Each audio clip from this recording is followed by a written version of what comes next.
"I don't need you or your help," the professor said to his ignorant daughter-in-law, but she wasn't interested in his thoughts. Let's see how things went. In the meantime, I invite you to subscribe to the channel so as not to miss our future publications. Good vision. Professor Christopher was not at all happy with his third daughter-in-law, Clarissa, a simple country girl with a thick accent and a shrill laugh. She only took care of the housework, knew where to find the best products in the local markets, and knew how to make small repairs around the house. Christopher, who had been teaching for 3 generations, believed that the most important qualities in a person were education, intelligence, and being from a good family. The professor was convinced that the country was based on intellectuals like him and not on simple and poorly educated workers who, although necessary, were not essential for progress. Instead, important people like him and his ancestors were the true protectors of society. The eldest daughters-in-law, Margot and Liza, were very different from Clarissa. They were cultured and refined women, raised among books and intellectual debates. Clarissa, despite having a charming appearance with her sweet eyes, came from a poor family, which for Christopher was a source of shame. He wondered what Richard, his youngest son, had found in a woman like that, apart from beauty. For this reason, Christopher secretly hoped for their divorce, while in the meantime they were thinking of giving birth to a child. Instead, Eleanor, the professor's wife, greatly appreciated Clarissa and considered her their son's fortune. During meals, Christopher never missed an opportunity to correct Clarissa's language, criticizing her pronunciation and vocabulary. Clarissa, they say nuclear, not nuclear, and subtract, not subtract, as he scolded her, while she, still smiling, apologized for her mistakes. These moments highlighted the social and cultural distance between Clarissa and Christopher's family. He hoped that she understood the honor of being part of such an important family and that she was grateful for being welcomed. Christopher's life one day underwent a drastic and painful change when Eleanor died suddenly. The loss of his wife left an immense void in his life, completely upending his daily world.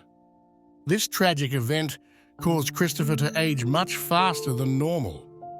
But he stubbornly insisted, "I can still take care of myself. I don't need all this help." "I understand." "Of course," Clarissa replied, "but you need me. I'm here to make your life easier." She, with her sweetness and great dedication, continued to assist Christopher every day, preparing excellent meals for him and keeping the house in perfect order. Frustrated, the old man took refuge in his memories, leafing through old photo albums and complaining about unwanted company. But for Professor Christopher, the trials of life were far from over. One dark and unexpected day, tragedy struck in the form of a devastating stroke. Clarissa became his primary caregiver, caring for him with an unconditional affection and loyalty that transcended the differences between their backgrounds. Despite Christopher's frequent complaints and his difficulty in accepting to depend on her, Clarissa remained constantly at his side. Clarissa's birthday arrived, and she received a completely unexpected surprise from Richard. After months of incessant work without any breaks, Richard decided to give her something truly special: a trip. Thus, the two spouses left for 3 weeks of well-deserved rest. It was the perfect opportunity to relax, recharge, and spend quality time together.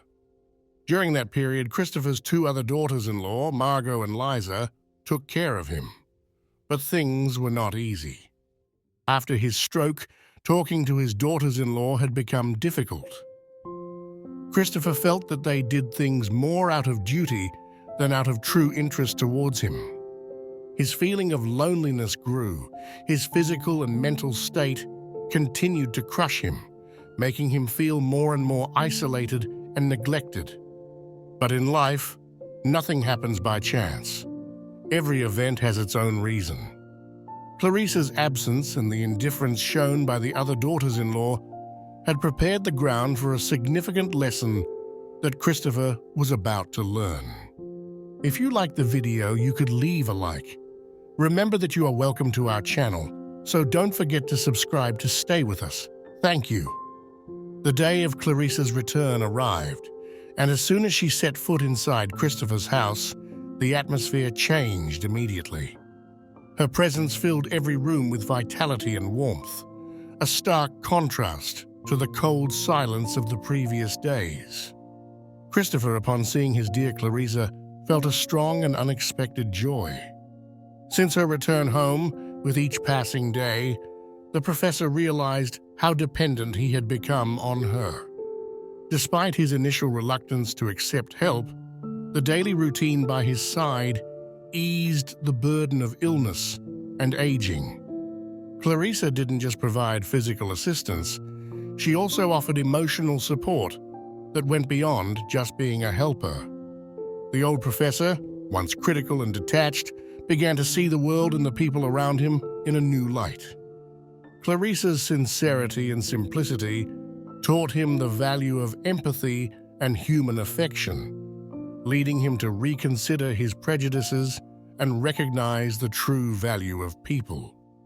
Clarissa had become an indispensable presence in Christopher's life, remaining by his side until the day he breathed his last. Christopher died peacefully in his sleep. It was Clarissa who found him that sad morning, motionless with a peaceful expression on his face. The day after his funeral and burial, his sons and daughters-in-law gathered at his home to organize and sort out his personal effects. That's where they found a letter in the bedside drawer next to his bed. It was addressed to Clarissa and written in her own hand. Dear Clarissa, if you are reading these words, it means that I am no longer here to tell you in person what I have kept hidden in my heart for too long. I must apologize for all the times I treated you coldly.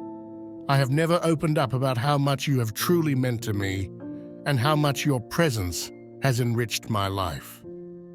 Thank you, Clarissa, for the patience, dedication, and understanding you have shown me. You brought light to my darkest days, and with your simplicity and unconditional love, you taught me the importance of looking beyond appearances and social prejudices. Thank you for teaching me that these are the true values that matter, and you embodied them all with a grace that profoundly changed me. Now teach it to your children. Life is too short to live hostile and resentful. A person's true value is found in the kindness and love they can offer. Do you think Christopher lived a peaceful life, or a life suffocated by his character and attitude?